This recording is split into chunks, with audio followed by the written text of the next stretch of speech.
सोचते हैं कि हमारे पूर्व सीजेआई जो रह चुके हैं वो बहुत लिबरल थे, बट उन्होंने ऐसा जजमेंट दे दिया जिसकी वजह से ऐसा इनेबल हुआ कि हर मस्जिद के नीचे मंदिर ढूंढा जा सकता है। हम सोचते थे कि वो कितने लिबरल हैं। ये विश्व हिंदू परिषद का कार्यक्रम एक हाई कोर्ट के अंदर कैसे आयोजित किया गया, यही सबसे पहला सवाल है। देख रहे कि इलाहाबाद हाई कोर्ट में शेखर यादव एक जज होते हुए विश्व हिंदू परिषद के प्रोग्राम में जाते हैं। दो इलाहाबाद हाई कोर्ट के जज विश्व हिंदू परिषद के प्रोग्राम में जाते हैं जो इलाहाबाद हाई कोर्ट के अंदर आयोजित करने का परमिशन दिया जा रहा है। आज ही 1 घंटे पहले ये खबर आई है कि सुप्रीम कोर्ट ने इसको न्यूज आती है मध्य प्रदेश में एक दलित युवक को बाबा साहेब की मूर्ति अपने घर के सामने लगाने की वजह से इलेक्ट्रोक्यूट करा जाता है, पुलिस स्टेशन में ही टॉर्चर करा जाता है, उसके प्राइवेट पार्ट्स पे पेट्रोल छिड़का जाता है और तमाम ऐसी चीज़ें हो रही हैं जो यहाँ के बहुजन समाज के खिलाफ हो रही हैं, चाहे वो SC हो, ST हो, OBC हो, मुसलमान हो। यहाँ के आज 10 दिसंबर है और दुनिया भर में ह्यूमन राइट्स डे मनाया जा रहा है। हमारे प्रधानमंत्री भी ह्यूमन राइट्स को लेकर ट्वीट कर रहे हैं। देश के विश्वगुरु होने में, लोकतंत्र के विश्वगुरु होने को लेकर वो डंडोरा पीट रहे हैं। लेकिन इसी देश में जो लोग सामने आए हैं भाजपा RSS के नीतियों के खिलाफ, चाहे वो मजदूरों के तरफ से हो, किसानों के तरफ से हो, समान नागरिकता के लिए हो या जातिवादी हमलों के खिलाफ आवाज उठा रहे हो, उनके ऊपर UAPA NSA जैसे कानून, काले कानून लगा के उनको जेल में बंद किया गया है। तो आज हम लोग सवाल पूछ रहे हैं RSS, BJP, भाजपा सरकार से कि इस देश में ह्यूमन राइट्स का उल्लंघन, आज सबसे बड़ा उसका उल्लंघन करने वाला सरकार है और सत्ता पक्ष है, तो उसके खिलाफ आज आप देख सकते हैं कि तमाम युवा संगठन, छात्र संगठन, नागरिक संगठन यहाँ पे एकजुट हुए हैं और ये दिखाने के लिए कि आज प्रतिरोध जिंदा है। आप जिस तरीके से अभी बात कर रहे थे कि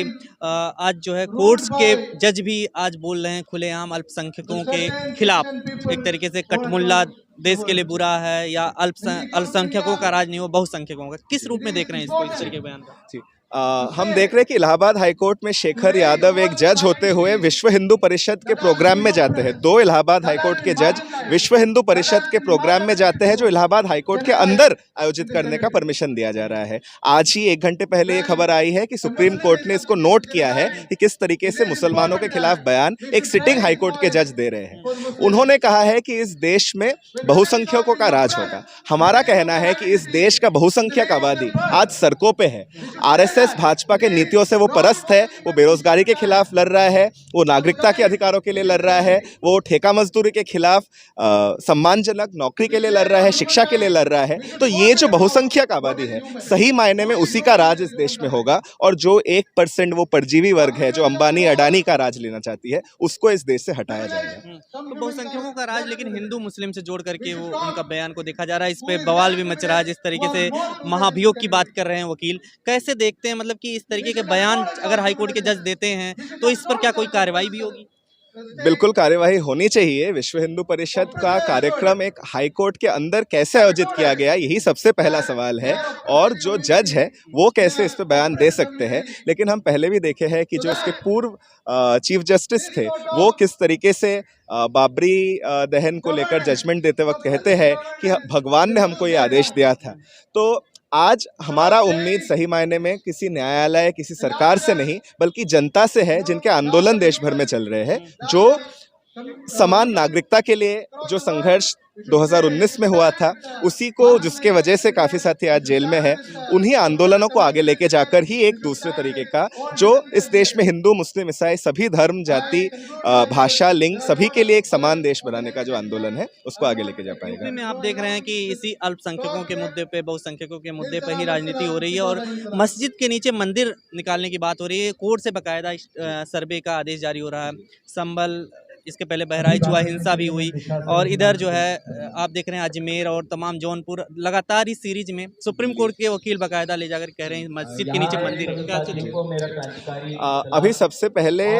भाजपा RSS का षड्यंत्र है कि जो प्लेस ऑफ वर्शिप एक्ट 1951 का है, जो कहता है कि आज़ादी के समय देश में जितने भी मंदिर, मस्जिद, दरगाह, गुरुद्वारे जितने भी धार्मिक स्थल थे वो जैसे बने हुए हैं उसी तरीके से बने हुए रहने चाहिए। 300 साल, 500 साल, 800 साल पहले क्या था ये ढूंढने जाएंगे तो देश में फिर से बंटवारे का डर है और फिर से खून खराबे का डर है। तो उस कानून को पूरे तरीके से खत्म करने के लिए याचिका आज सुप्रीम कोर्ट के सामने आने वाली है। तो सबसे पहले ये जो कानून है उसको सशक्त करने की जरूरत है, ताकि किसी एएसआई सर्वे के नाम पे किसी मुस्लिम इलाके में जाके मुस्लिम विरोधी नारे देना और उसमें दंगा का परिस्थिति तैयार करना, इसको आगे हम रोक पाए। क्योंकि हम विभाजन देख चुके हैं इस देश में और उस इतिहास को जो उस समय विभाजन के पक्ष में थे, जो भाजपा के जो उस समय के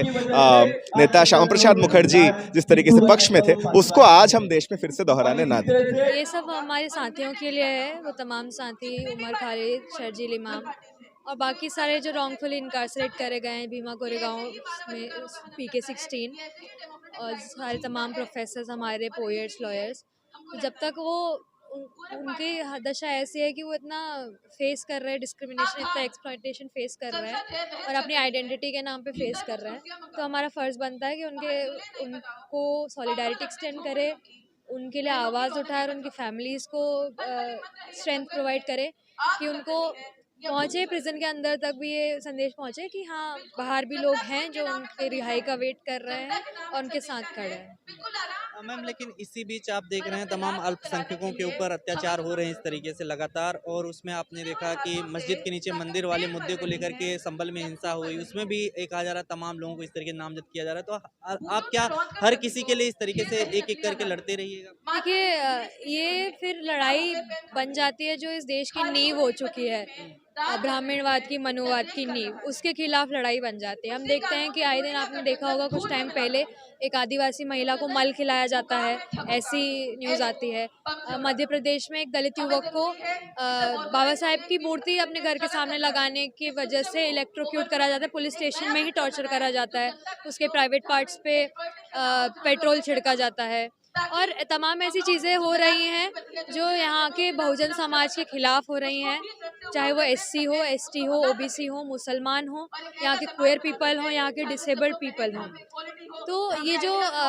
हमें साथ आके एक ऑप्रेसर, हमारा ऑप्रेसर आइडेंटिफाई करना होगा कि हमारा ऑप्रेसर वो है, वो हिंदुत्ववादी है, वो ऑप्रेसर कास्ट के हिंदू लोग हैं जो